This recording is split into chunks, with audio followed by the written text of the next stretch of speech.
dákun máa sọ́tì ìbànújẹ́. Ìlú máa sọ látòkè délẹ̀. Ọ̀lẹ ni wá ìlú ọ̀la lágbára.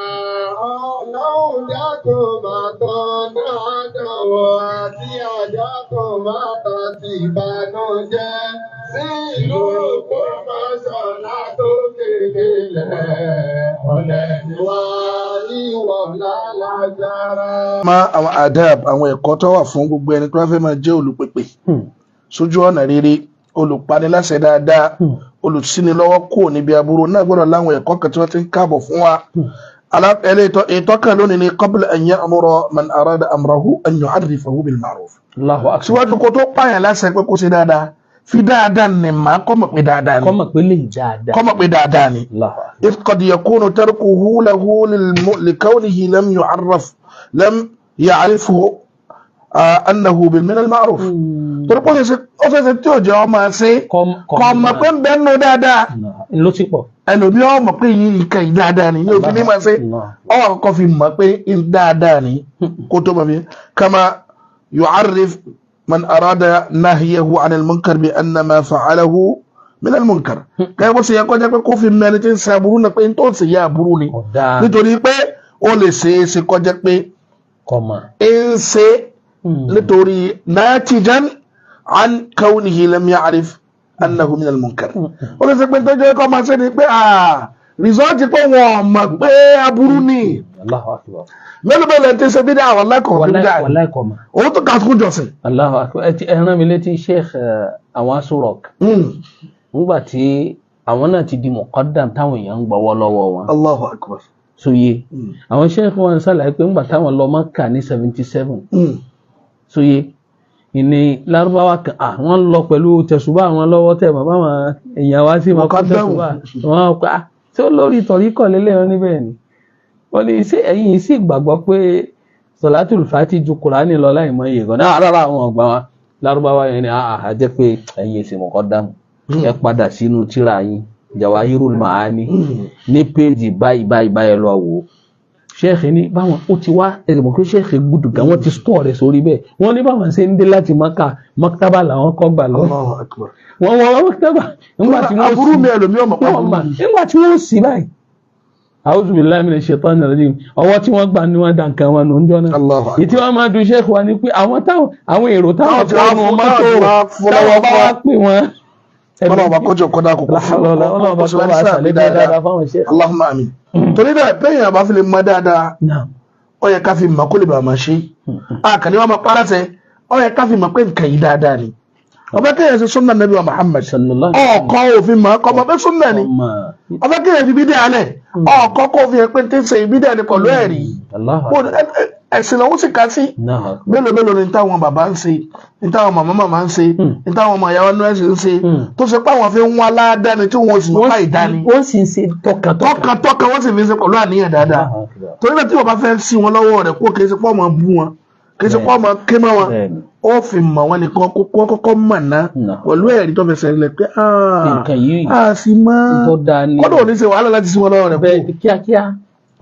ètò tó tẹ̀lé an ya'mura wa yanha bil ma'ruf kọjá ní tí wọ́n pa àwọn yẹn láṣẹ kọ́ máa tí wọ́n lọ́wọ́ kó níbi aburú an ya'mura wa yanha tó a fi lè fẹ́ pa àwọn yẹn láṣẹ tó a fẹ́ sẹ́wọ̀n tó bá sì fẹ́ kọ́ fáwọn èèyàn kó ṣe pẹ̀lú bó ṣe dáa ọ̀nà tó dáa ní kó gbà sí fa in lam yaf'al at-tarik lil ma'ruf wa lam yatruk lil murtakib lil manhi wa'adahu bima يرقق قلبه بذكر ما ورد في الشرع من أدلة الترغيب والترهيب.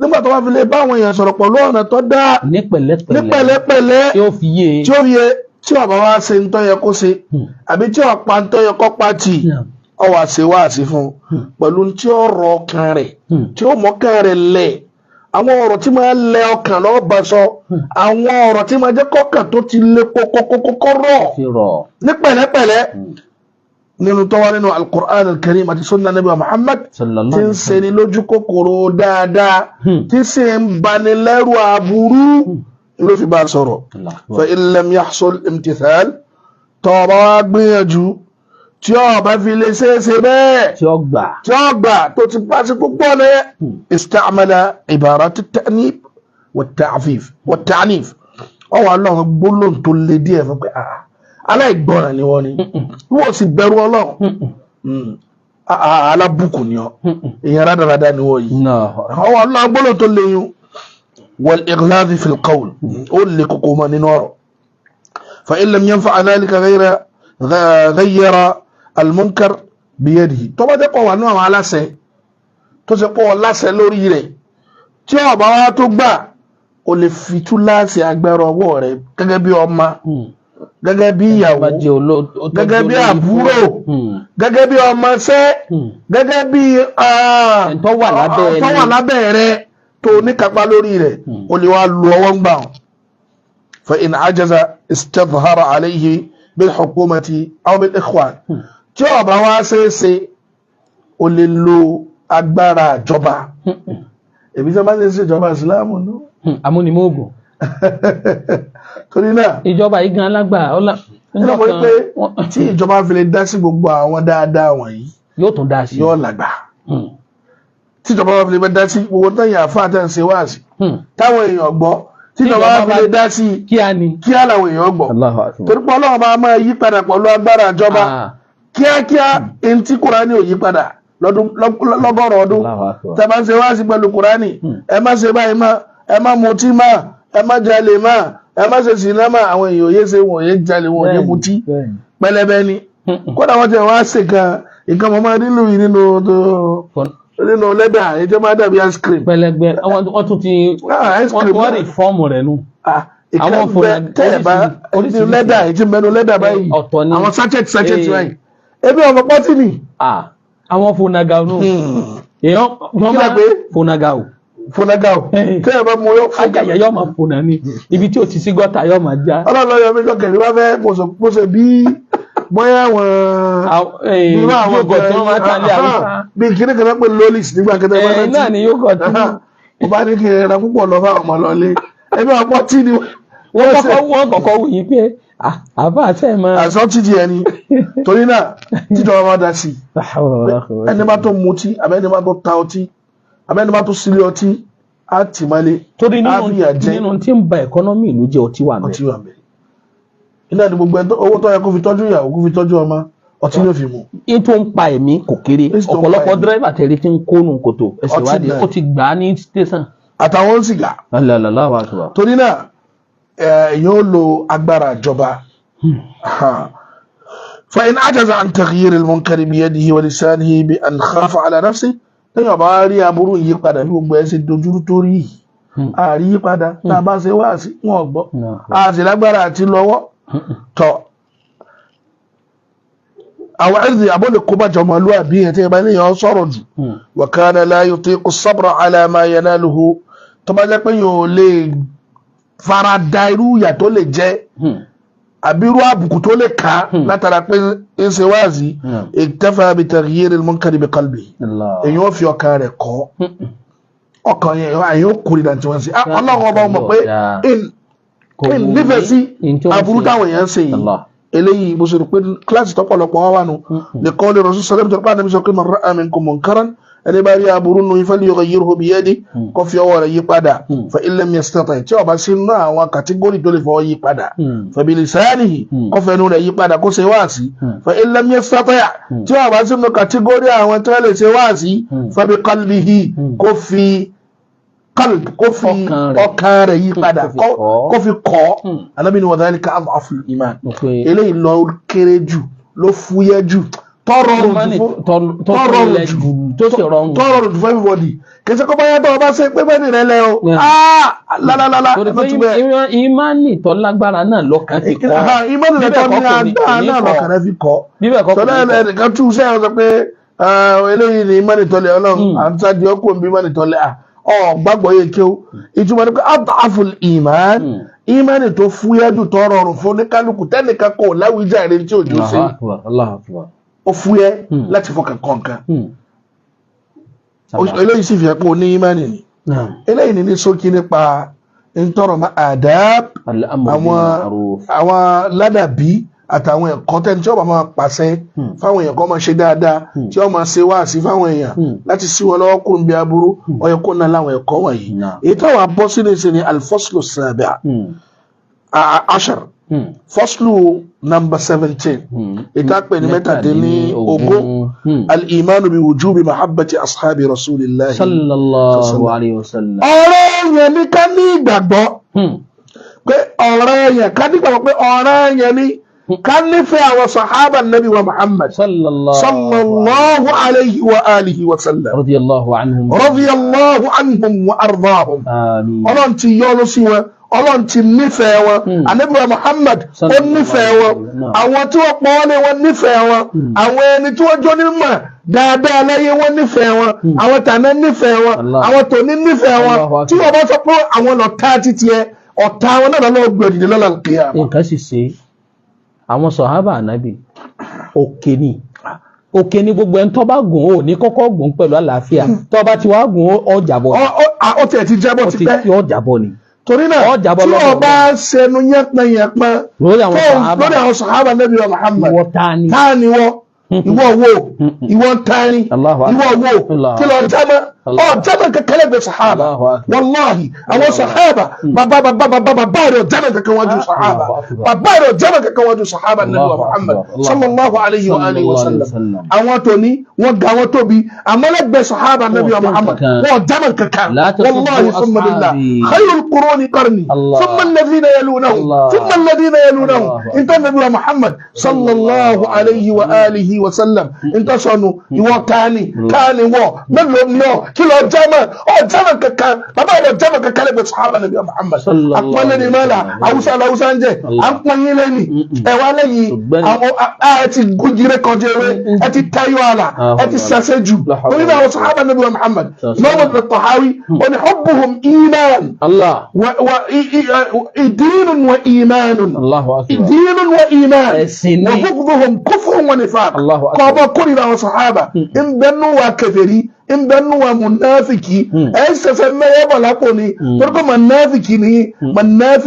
manafiki ni torí náà ẹ fẹ́ gbé sí àwọn ilẹ̀ Yorùbá wàláhi kálá kò sáyé rẹ̀ àwọn èèyàn ti mà ojú àwọn èèyàn ti là torí bá ṣe sí àtẹrí yẹn ẹsẹ̀ kèfèrí ni wàláhi ẹsẹ̀ kèfèrí ni ẹgbẹ́ ẹsẹ̀ mùsùlùmí ṣíà ìfnà àṣíríyà ráfídà kùfàr kèfèrí ni wọ́n. ó ṣe ti dá sheikh ṣe rí pé inú dídá Ọlọ́run jalla jalaluhu ọ̀rọ̀ kan ni nínú tí àwọn bá tí a lọ ní jẹ́jẹ́jẹ́ wa. ilé wa jama àpẹẹlẹ wọn pè yín lé àpẹẹlẹ yẹn wọn gùn yín ọwọ́ tí wọ́n gùn yín lórí sahaba Nabi wa Muhammad sallallahu alayhi wa sallam ẹ̀wọ̀n bá kọ Abubakar ẹ̀ndẹ́kọ̀ Umar ẹ̀fẹ̀nú yàtọ̀rẹ̀ wọn àwọn ẹ̀mọ̀ nínú Islam àwọn tó sọ pé àwọn ní wọ́n yọjú lẹ́yìn Nabi wa Muhammad sallallahu alayhi wa sallam wọ́n dájú bàbá yín lọ wọ́n dájú bàbá yín lọ wọ́n dájú bàbá yín lọ wọ́n dájú bàbá yín lọ tani yín náà sahaba Nabi wa Muhammad la pé sallallahu alayhi wa alihi wa sallam wallahi ẹ̀mí wa lè lọ nítorí àwọn sahaba ẹ̀mí wa alẹ́ jẹ́ kẹ́mi wa kọ́ lọ nítorí àwọn sahaba Nabi wa Muhammad sallallahu alayhi wa alihi wa sallam Nabi wa Muhammad ó ní la tasubbu ashabi ẹ bá bu àwọn sahabi mi ẹ bá fẹnu yẹ pẹrẹ wọn ẹnu yẹsi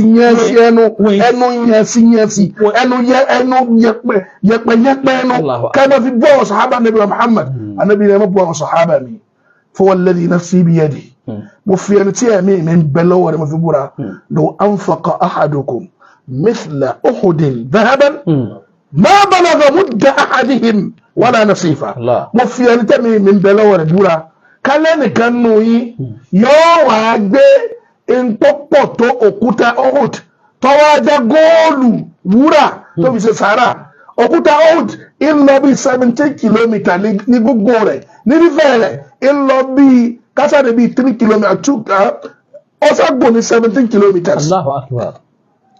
fífẹ̀ rẹ̀ ó tó bí 5 àbí 7 kilometers. káwá ní góòlù ló kójọ wa ọwọ́ náà fi tán rẹ̀ ó fi ṣe sàárà irú dáná ò lọ́gbà.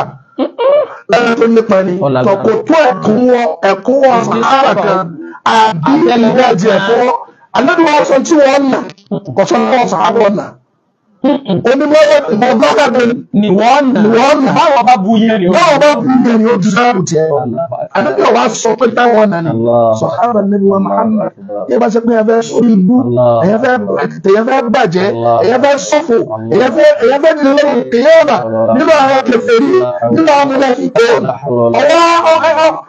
ọwọ́ kẹ́wù ìgbà òun yẹ wá kéwù táyọ̀ àlà òfin tí kéwù wá bí ẹwà kéwù débi pé ibi tẹ́ kéwù débi sí ni kẹ́ máa bú àwọn sàhábà Nábì wa Muhammad inna lillahi wa inna ilayhi raji'un wa sallallahu wa sallam ala nabiyyina Muhammad wa ala alihi wa sahabatihi wa tabi'in wassalamu alaykum. Wa alaykum assalam wa barakatuh. Mufti Diyar lẹ́gbọ́ fadilatu Sheikh Dr. Muhyiddin Salahuddin Ibrahim àwọn náà ni mufti ìlú Ògbómọ̀ṣọ́ ọlọ́run bá kó bá àṣàlékún dáadáa fún wọn. ọwọ́ àkọlé tí wọ́n gbẹ́nu sí tí wọ́n rọra mẹ́nu báyìí òun náà ni ọ̀rọ̀ kan nínú tíra lẹ́fẹ̀ẹ́ pé ọ̀rọ̀ tíra làwa ń bá lọ ọ̀rọ̀ lórí tọ́rọ̀ mẹ́sìn. ṣe rí ẹni yóò tẹ́ bá rí tí ń bú sàhábà Ànábì sallallahu alaihi wasallam nǹkan sí ó ní bùkátà kan gbé lọ sọ́sibítù kí wọ́n lè ṣèwádìí tí ń dà láàmú so tàbí kó sì jẹ́ pé jáàlù rẹ̀ náà ló débẹ̀ bí jáàlù yẹn wá ṣe rí tó jẹ́ mọ̀rọ́kàbù rẹ̀ Haúsá ń sọ pé à ń sọ kẹ́ni tuliyan lò la ilaha illallah wọ́n ní ńgbà tó bá déwé tó fi sẹ́nu ọ̀tọ́jà òdì lélẹ́yìí ẹ rí pé àbọ̀ ṣíà sí ìhòòhò tẹ́ẹ̀mà kí ni jẹ́ ṣíà tó bá gbọ́ ṣíà máa sá fún wọn o àwọn èèyàn tí wọ́n dangerous ní ìbàjẹ́ fún nọ́mbà tí kọ́kọ́ sọ́ra fún ṣíà ìjọba wa ìjọba gíga kọ́ sọ́ra torí kí wọ́n máa ń gbàjọba mọ́jọba lọ́wọ́ nítorí pé ó ti tó wọn tó ṣẹlẹ̀ ní Kaduna ní Zaria Zakzaki lásìkò bàbá Buhari fúláàgì Iran wọ́n ní sókè Nàìjíríà pé ilẹ̀ Iran ní bí ó ti yẹ kí wọ́n kwárù wọn kọ́ lọ bẹ̀rẹ̀ ṣẹ́kànnà ẹ̀sà jẹ́ ìwọ̀n abẹ́rẹ́ ni ọ̀rọ̀ pọ̀ mbẹ́ àbọ̀ sí àwọn òní. Naam. Wa alaikum salam tila. Alájà mi láti àkàngbé láti bí Ògbómọ̀ṣọ́. Naam rama. Ẹ dákun mo fẹ́ kẹ́ yẹ̀lọ́gbà àwọn ṣíà yẹn ṣé àwọn ológun ni àbáwọn olóòsà àbáwọn ẹlẹ́sìn àlàyé rẹ̀ náà ẹ gbọ́ dáadáa. ẹgbọ́n á fi tí a sí ìjọba ọkọ̀ wa ló kọ ṣíà because wọ́n fẹ́ kó wọlé Yorùbá kò sáyè fún mi kò sí àyè fún ẹsẹ̀ àwọn tí wọ́n da ẹ̀sìn Islam wọnú tí wọ́n da gbogbo kẹrù olóòsà ni wọ́n ṣíà olóòsà ni wọ́n tẹ̀wá sì fẹ́ mọ̀ ẹ̀rù tí wọ́n lọ Ìran náà ó kú mọ̀ bí ti Hussainiyya kí ni wọ́n ń jọ́sìn fún bẹ́ẹ̀ àwọn èrè àwọn àfa àwọn ni wọ́n kó bẹ́ẹ̀ àwọn fọ́tò wọn ni wọ́n forí balẹ̀ fún bẹ́ẹ̀ wọ́n ẹsẹ̀ mẹ́ẹ̀ bọ̀ dápò ní mo ti gbìyànjú sí torí pé ẹ̀sìn ṣíà àkọ́kọ́ òun náà ni pé wọ́n máa bọ́ wọn sàhábà Nábì wa Muhammad. wọ́n fẹ́ wá jà Nábì gẹ́gẹ́ lógun ni. ètò ìbẹ́ nípa mọ́tí mo ti gbé jáde nígbà Ànábì Muhammad tẹ̀rí yẹn kọ́ là Nábì o. ètò wọn fẹ́ sọnù. Àlí là Nábì o. ṣùgbọ́n gan ni wọ́n ń sọ. wọ́n wá ń dágbẹ́ sí i. Àlí gan nígbà ayé rẹ̀ ọjọ́ wọn yàtọ̀ pé ojú wọn náà wọ́n pè lọ́lọ́. torí pé wọ́n padà sọ pé Àlí òun lọ́lọ́ ọ̀rọ̀ ṣíà á padà bọ́ wọ́n ti tọ́jà wọ́n ti fi rú fọ́nà. olùkọ́ wa kan bẹ kọ́nà ọba kó sàlékún kó bá àforíjì wọn náà mọ̀. Wa alaikum salam tila. Alájà mi láti náà lọ padà ọkọ̀ sílẹ̀ kan ni. Naam. Ẹ dákun tó bá fẹ́ wọ̀ kí láti dáhùn yẹn. Gbogbo ẹ̀ náà lẹ́fi lẹ́mọ̀ insha Allah. Ìtẹ́ẹ̀fì dá ọmọ náà ni ọ̀rọ̀ tí wọ́n máa sọ ọdún wáṣí tí wọ́n máa ṣe tẹ́lẹ̀ kan tí ń ṣẹlẹ̀ táà ti ń gbọ́ lórí social media ní ìsìn. Wọ́n máa bọ́ àwọn sàhábà Nábì wa Muhammad. Nínú àpẹẹrẹ wọn nù. Àwọn ẹni àpọ́nlé àwọn tí wọ́n bá Nábì lò gbà. Inú dájú pé máa gbọ́ náà ni pé wọ́n máa rí lẹ́yìn fún àwọn sàhábà wọ́n máa sọ̀rọ̀ nípa Abubakar láìdá wọ́n máa sọ̀rọ̀ nípa Umar láìdá wọ́n máa sọ̀rọ̀ nípa ìyá ńlá wa Aisha láìdá wọ́n máa sọ̀rọ̀ nípa ìyá ńlá wa Hafsa láìdá wọ́n máa pa àwọn sàhábà ní Muhammad ní kẹfẹ́. irun wọn bá yàtọ̀ sí ti.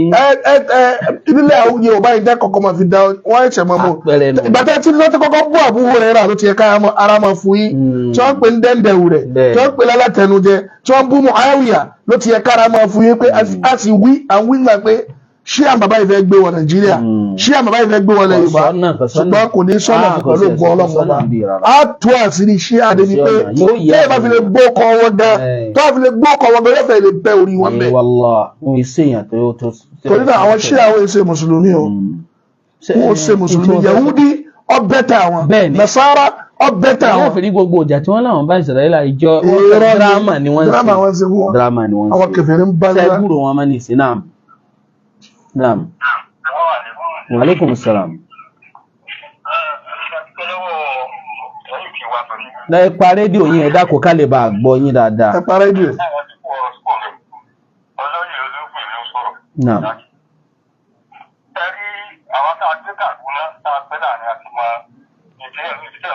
Ẹ ti dá wọn mọ̀.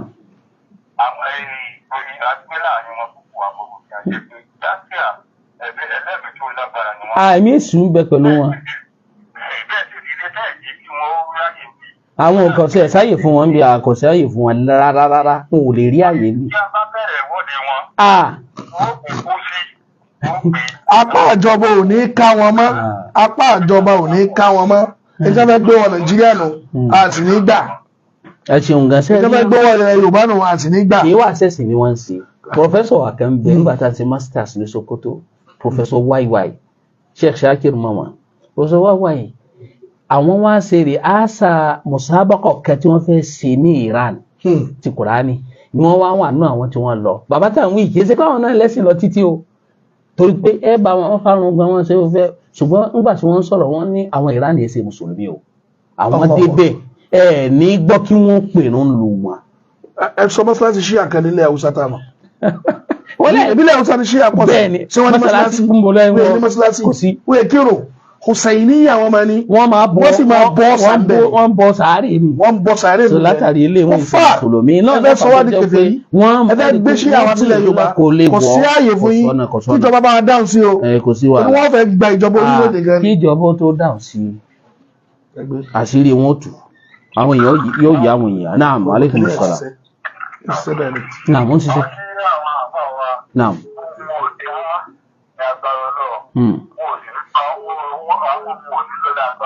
Àmín. Àmín.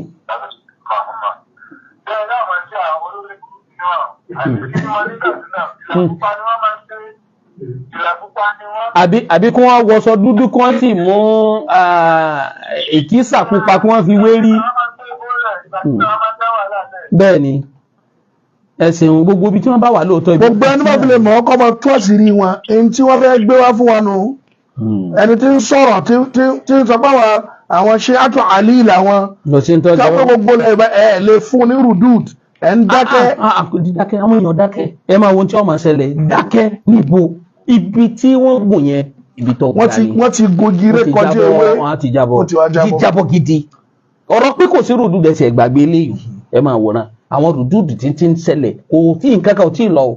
A wà ṣàlàyé sẹ́rí pẹ̀lú màní o ẹ̀yin èèyàn gbàgbọ́ yẹ ta làwọn ṣíà kí ló fà tí wọ́n fi ń wí bẹ́ẹ̀ kẹ́ ẹ lè bá a mọ̀ pé wọ́n burú ju fáírọ́ọ̀sì lọ. Aláwọ̀ ṣíà ní Zaria former governor before El-Rufai Ramalai tó ti kẹ́rùfàì ṣe bẹ́ẹ̀ fún wọn ó fẹ́ lọ sí Gẹ̀lẹ́sù ládùúgbò Gẹ̀lẹ́sù ó fẹ́ lọ wọ́n ní gómìnà ní kọjá kò sí tí wọ́n sọ àwọn security gómìnà fẹ́ máa gómìnà ní sẹ́kọ̀rọ̀ bá yẹ̀rọ àfẹ́rí kù ó ní kọ́sá fi wọ́n lè fún wọn lẹ̀ wọn náà gómìnà padà ní El-Rufai pé òkè òun bọ̀ wá. Ìjọ tí wọ́n passing out àwọn sójà wọ́n lọ dé àwọn sójà lọ́nà El-Rufai ní ẹ̀fọ́ àwọn wèrè dànù ìtọ́sọ̀lẹ̀ kádùn 2016 nù. Àbá gbogbo igi tí wọ́n kó dání àṣẹ wọn gbọ́ tà bá ẹlòmíì mẹ́rẹ́ tàbí ohoro lọ. Naam. Ilẹ̀ ìjọba ni wọ́n gbà bá. Aleykum salaam tula. Naam. Àwọn ṣíà yìí wọ́n burú wọ́n làwọn gbé. So nígbà wọ́n ìjọba tẹ olórí wọn lẹ́kì. Ilé rẹ̀ tí wọ́n dààmú ní PZ. Bẹ́ẹ̀ni. So odidi eré méjì òsàn ńláńlá ni ẹ bá nù. Tọ̀ṣí àǹgá náà wọ́n fẹ́ gbé lọ sí wa nílẹ̀ Yorùbá. Wọ́n ní ọ̀sà méjì wọn bá ní. Àdósà wọn ń bọ̀. Nítorí fẹ́ jáde sí ọ látàgége nu. Ṣí àná wọn fẹ́ gbé jáde sí wa látàgége. Kò sí ẹ̀ lè ráyè ilẹ̀ Yorùbá. Adúpẹ́ fọ́lọ́run pé ojú àwọn èèyàn ti ṣí. Àwọn àmọ́lẹ̀ àtùpá sì wà. Ẹ wá kọjá yẹyìn, ẹ kọjá yẹyìn, ẹ kọjá yẹyìn, ẹ kọjá yẹyìn, ẹ wá kọjá yẹyìn lórí àwọn sàhábà. Ẹ fi hàn ẹ jẹ́rìí sáwọn èèyàn pé yẹn ṣe mùsùlùmí. Ẹ jẹ́rìí sáwọn pé ṣí àlẹ́ yìí. Mùsùlùmí ọ̀tọ̀, ṣíà ọ̀tọ̀, Islam ọ̀tọ̀, ṣíà ọ̀tọ̀. alẹ́ ní tó bá ti lè fẹ́nu ka àwọn sàhábà ó yẹ kí wọ́n kọ́kọ́ lọ yọ ọpọlọ rẹ̀ wò. gbogbo tó fẹ́ pé Rāfidah Shia Ithna Ashriyya ọ̀tọ̀ kìí sí Islam. Dangerous. àwọn mùsùlùmí ọ̀tọ̀ àwọn Shia ọ̀tọ̀. èyí wàllá adúpẹ́ fọlọ́n. ẹ̀tún wà orílẹ̀-èdè kan ẹ̀tún máa gbé fúláàgì orílẹ̀-èdè míì sókè. sẹ́yìn mọ̀ túmọ̀ rẹ̀. táwọn olúwọ́ bá ṣe dáadáa ó yá ẹ kóra ayé máa lọ ọ̀hún ẹ sì gbọ́dọ̀ padà Nàìjíríà mà àwọn ọ̀tọ̀ lọ. now aleykum salaam tó lọ́wọ́ kíájú. naam àtọ̀ ọ̀dà pé kọ́ọ̀lù náà tún ti lọ. eléyìí náà ni interview dúpẹ́ fún àwọn Fadilatu Sheikh Dr. Muhyiddin Salahuddin Muhammad. àsìkò ti ṣe bí ti ṣètò rí pé ìṣẹ́jú kẹpẹ́rẹ́ náà ní tó kù. ẹ̀yin ọmọ ìyá mi ní ẹ̀sìn Islam a dúpẹ́ fún Ọlọ́run. ṣe rí tọ́lọ́run bá ní káwọn ìmọ́lẹ̀ àwọn àtùpà ó wà tí wọ́n máa bá wa tàn mọ́lẹ̀ sí gbogbo ewu tó bá lè wọlé àlàáfíà ti wà. ṣùgbọ́n tẹ́ ẹ̀ bá tètè má téwu yẹn fi wọlé báyìí ewu àwọn Ṣíà burú ju tàwọn kèfèrí lọ ó burú jù lọ torí pé àwọn ìdíáwò ìsìláàmù làwọn ń ṣe ṣùgbọ́n wọ́n ṣe mùsùlùmí wọ́n ṣe mùsùlùmí o ẹ̀rí wípé wọ́n máa wà pẹ̀lú àwọn tó jẹ́ wípé ọ̀tá ìsìláàmù náà ni láti dojú ìsìláàmù bolẹ̀ ni ṣùgbọ́n wọn ò lè ṣẹ̀ṣẹ̀ rílẹ̀ Yorùbá yìí no way kò sí ọ̀nà kí ni wọ́n láì kọ̀ sọ́nà fún pẹ̀lú òkú Ọlọ́run àwa dúpẹ́ fọlọ́run tí Ọlọ́run ọba tó tètè fi hàn látẹnu ẹni tí ó fi hàn náà tó bá jẹ́ pé anjahale ni Ọlọ́run fi mọ̀ wọ́n kọ́ jẹ́ èyí tí wọ́n fi mọ̀ pé n tó burú tó bá jẹ́ pé amdan náà ni gbogbo n tó ṣe déédéé pẹ̀lú ògùn Ọlọ́run kò sí n tó ju agbára Ọlọ́run ọba lọ jalla jalaluhu. ẹ jẹ́ á bẹ̀rù Ọlọ́run ẹ jẹ́ á mà lórí pé Ànábì wa Muhammad sallam àwọn sàhábà yìí ni wọ́n gba n tí wọ́n gbà wá ńgbà tá a bá bà wọ́n jẹ́ tán kí la fẹ́ ṣe afẹ́ ní ìtànàbí mú wa kò sí bẹ́ẹ̀ sì ni alhamdulillah gbogbo eléyìí àwọn olùmọ̀ ti ṣàlàyé fún wa lóríṣiríṣi lọ́lọ́kan ọ̀jọ̀kan eléyìí níbi tá ti máa dẹnu dúró níbi idhnillahi subhanahu wa ta'ala adúpẹ́ fún Ọlọ́run ọba lórí oore rẹ̀ tó ṣe fún wa bá ń ṣe kí ìmáàmù àgbà fún ìlú Ògbómọ̀ṣọ́ Fadilatu Sheikh Dr. Yunus ibn Talha Ayélára hafizahullah wa saddada wọn bá kọ́ bá mẹ́sẹ̀ wọn dúró lórí dáadáa ọ̀dọ́wọ́ gbogbo wa ká ṣàlàyé ìtọ́rọ̀ mẹ́sìn kó yáwọn èèyàn bó ṣe tó àti bó ṣe yẹ Ọlọ́run ọba kó ṣàlékún dáadáa fún wa kó ṣe hidayah fún wa subhanaka allahumma wa bihamdika ashhadu an la ilaha illa anta astaghfiruka wa atubu ilayk bí tá ti dúró náà.